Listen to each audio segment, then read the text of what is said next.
Hey folks, welcome to the 30 Days to Learn Adobe After Effects course. My name is Vincent Nguyen, and today in this lesson we're going to be talking about vectors, PSDs, and rasterizations for those types of layers and images within After Effects.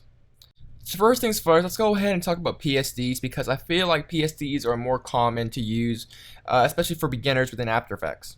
So you may be using PSDs for a myriad of reasons. For an example, maybe you're doing something for a logo, or maybe you're trying to composite your shots in.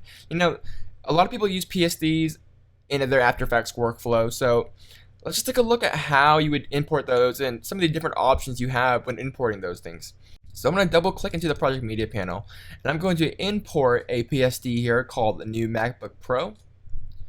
And I'm just going to import it in. And right when you import it, you have a few different options here. You have import kind, footage, composition, and retain layer sizes. Now, some of these options here are pretty straightforward, such as merge layers, which is kind of just combine layers together, or choose a specific layer that you want to import from that PSD. These are all straightforward. But when you import a kind set to footage, it's going to import your PSD as just a plain piece of footage. It's going to pretend that it's just another image or a flat movie file, and it's just going to import it as something plain that you would see in your composition panel. So nothing fancy here. This is probably the least amount of options you have. Now, you can actually set the import kind to composition, and that's going to give you a few different options here. Now, when you import kind as composition, it's going to import your PSD as if that PSD was a pre-made composition. So it's going to be its own composition here, and we can set it to editable layer styles, so we can go back and refine those layer styles because After Effects also has layer styles. Or we can just merge layers into a single footage, and that's just going to flatten everything out and just put it into a new composition. And of course, composition, retain layer sizes, does the exact same thing, except it's going to retain the layer size. And again, you can read more about it in the description right here. Most of the time, I select composition, and that's just going to import the PSD as a new composition, as you see here. And all the layers, all the shapes are in here, and as you see here, it's really flexible, and you have a lot of control and fine control over your PSD and the contents of your PSD. And then from here on out, you can just make your edits as necessary, bring it into your scene and such like that. So really straightforward. Let's go ahead and talk about vectors and rasterization now.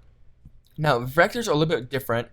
They behave differently, and they're very common for logo designs and typography because a lot of people may design their logo in Illustrator, and you want to have a vector file so that you can scale it up, scale it down, no pixelation problems, nothing like that. And it's just more customizable, and you have more control over the paths within Illustrator. So Illustrator is really common for motion graphics especially.